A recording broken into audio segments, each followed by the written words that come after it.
Sudah pernah lihat video ini dong? Yup, video ini seketika menjadi bahan ejekan netizen sedunia. Karena pasukan pertahanan Israel ini mengaku telah menemukan daftar nama anggota Hamas yang bergiliran menjaga sandera di ruang bawah tanah rumah sakit transisi di jalur Gaza. Padahal sebenarnya ini hanyalah nama-nama hari dalam seminggu. Sungguh memalukan. Video ini pun segera menjadi sorotan media internasional. Dan netizen pun beramai-ramai membuat video parodi untuk mengolok-ngolok pihak Israel nih. Monday, Tuesday, Wednesday, Hamas Day. Karena sedang berupaya menipu masyarakat dunia dengan menyebarkan hoax demi mendapat simpati dan pembenaran. Mengapa mereka menyerang rumah sakit Al-Rantisi di Gaza yang mereka tuduh digunakan oleh Hamas untuk tujuan militer? Tentara ini mengatakan bahwa kalender dengan hari yang dicoret adalah daftar yang menyatakan bahwa mereka sedang dalam operasi melawan Israel. Started in the 7th of October. This is a Guardian list. Ada banyak video propaganda tentara Israel yang justru terungkap saat mereka membagikannya ke media sosial.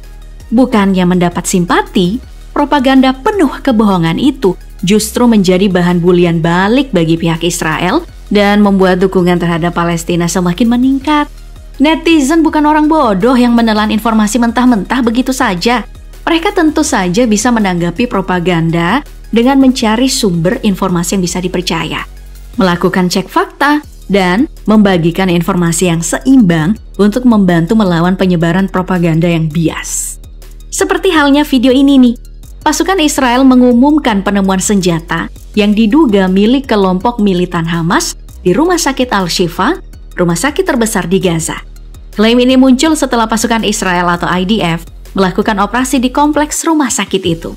Terlihat sejumlah senjata disimpan di belakang mesin MRI dari rumah sakit Al-Shifa.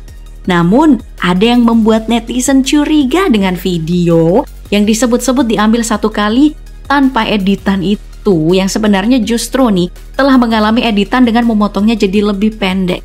Beruntung video asli yang lebih panjang dan sempat tersebar kemudian ditarik, sudah terlanjur beredar.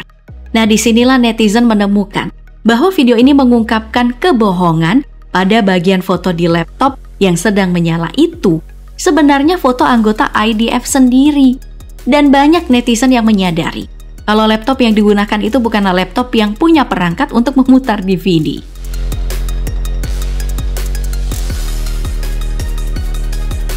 Dan sejauh ini netizen memiliki peran penting dalam membongkar inkonsistensi narasi dengan mengkritisi, bertanya, dan berbagi informasi yang mendukung atau menentang argumen yang disajikan oleh pihak Israel.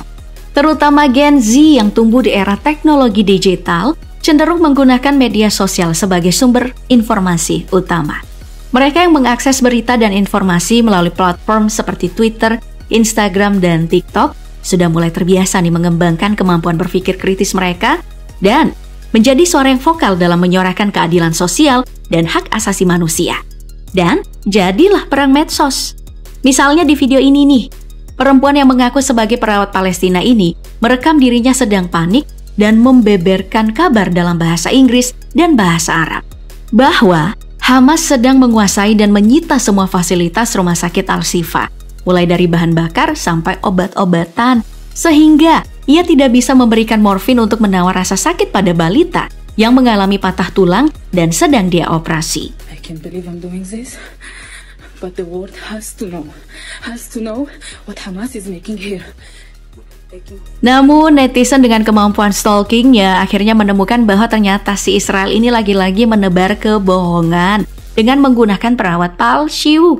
Kecurigaan bermula karena aksen non-Palestinanya itu. Perempuan dalam video ini diduga kuat adalah seorang kreator konten asal Israel keturunan Meksiko bernama Hannah Abutbul. Meski Hannah bersikeras mengatakan bahwa itu bukan dirinya. Sebenarnya bukan itu aja sih. Para analis menilai kalau penempatan logo Kementerian Kesehatan Palestina secara strategis dalam video ini menimbulkan kecurigaan.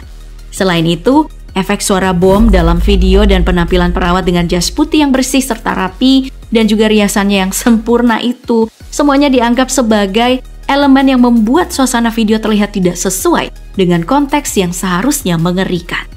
Para analis mengatakan tujuan utama dari video ini sepertinya adalah untuk menyalahkan Hamas atas penderitaan anak-anak dan pada saat yang sama melegitimasi klaim militer Israel bahwa Hamas menggunakan warga sipil dan anak-anak sebagai perisai manusia. Please, leave. Run away. Don't stay here, please. Sebenarnya propaganda Israel bukanlah hal baru. Sejak lama mereka dikenal menggunakan hasbara, strategi diplomasi publik yang diterapkan oleh pemerintah Israel untuk membentuk dan memperkuat opini publik terkait negaranya. Tujuan dari hasbara adalah mempromosikan citra positif tentang Israel, memitigasi kritik, dan menyebarkan pesan yang mendukung kebijakan pemerintah Israel. Makanya, hasbara ini juga sering disebut seni menipu ala Israel. Israel juga kerap mengklaim adanya bunker komando dan terowongan utama di bawah rumah sakit Gaza sebagai alasan untuk menyerang fasilitas kesehatan.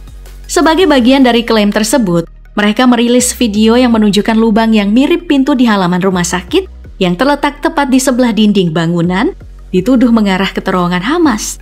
Namun saat dianalisis rekaman satelit dan menggali arsip pembangunan rumah sakit Qatar dilakukan, hasil penyelidikan mengungkapkan bahwa lubang tersebut sebenarnya dibangun untuk keperluan saluran air rumah sakit dan kebutuhan sehari-hari lainnya, bukan sebagai bagian dari infrastruktur terorisme yang diduga oleh Israel. Dan masih banyak lagi. Bahkan Mia Khalifa angkat suara nih, bagaimana kardus-kardus yang diangkat oleh tentara Israel itu terlihat palsu. Dan ia merasa muak dengan mereka dan menyesali jika banyak orang yang serta-merta percaya pada propaganda Israel itu. It's so embarrassing to see someone stand up. Tak hanya Israel, netizen pun sangat waspada dan memantau media-media internasional besar semacam BBC dalam hal memberitakan Israel. Saat ini, BBC mulai kehilangan kepercayaan warga internasional karena beberapa kasus. Seperti saat mereka seenaknya mengganti subtitle video yang membuat posisi Israel tampak lebih baik. Seakan memang sengaja ingin menyulut peperangan dan seakan ingin memutar-balikan fakta dengan memotong kata penting pelapor khusus PBB, Francesca Albanese, yang membeberkan situasi Palestina. My title is Occupied Palestinian Territory, and this is the main one of the main issues. Gak heran kalau netizen dunia memilih beralih menggantungkan kepercayaannya pada jurnalis independen di jalur Gaza yang sangat aktif memberitakan dan mendokumentasikan kondisi nyata di sana, seperti Motaz Azaiza. Namun meski netizen banyak berhasil membongkar kebohongan dan propaganda rezim Zionis selama ini, tetap saja masih banyak juga orang-orang yang memilih percaya propaganda Israel yang menolak dituduh melakukan genosida. Padahal ada banyak bukti yang langsung diunggah oleh jurnalis dan aktivis lokal.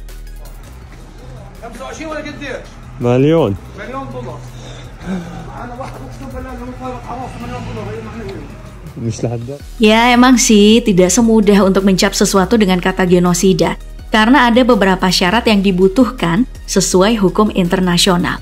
Tapi saat kita mengkaji definisi dalam perjanjian internasional untuk melihat situasi di Gaza, terlihat jelas bahwa sebagian besar korban tewas dalam serangan Israel memiliki kesamaan ras, etnis, dan agama dengan warga Palestina.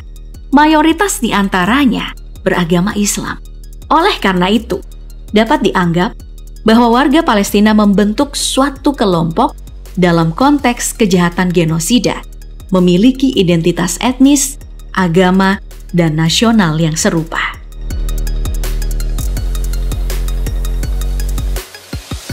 Melakukan satu dari 5 tindakan yang dilarang sudah cukup untuk menyatakan suatu peristiwa itu sebagai kejahatan genosida.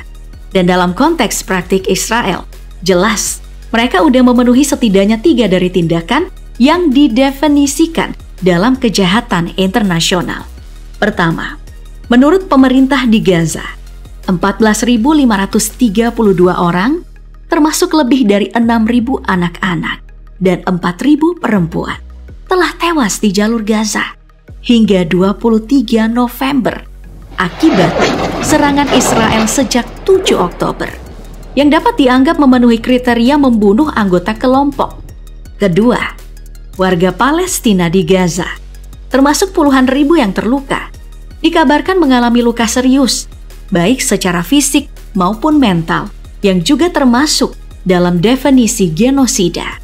Dan yang ketiga, pemutusan listrik, air, makanan, dan semua kebutuhan kemanusiaan lainnya, serta pengungsian 1,5 juta orang, sepenuhnya sejalan dengan definisi secara sengaja menciptakan kondisi kehidupan pada kelompoknya, yang bertujuan untuk membawa kehancuran fisik kelompok, baik seluruhnya maupun sebagian.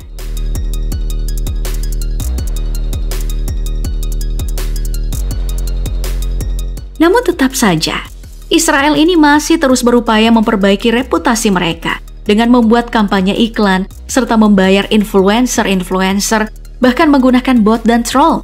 Nah, buat yang nggak bisa bedain, bot itu ya akun media sosial yang beroperasi secara otomatis melalui algoritma, tanpa ada orang sungguhan yang mengelolanya. Sedangkan troll adalah individu yang sengaja menciptakan konflik online atau memancing pengguna lain untuk mengalihkan perhatian dan menyebarkan perpecahan, mengunggah postingan yang provokatif atau di luar topik.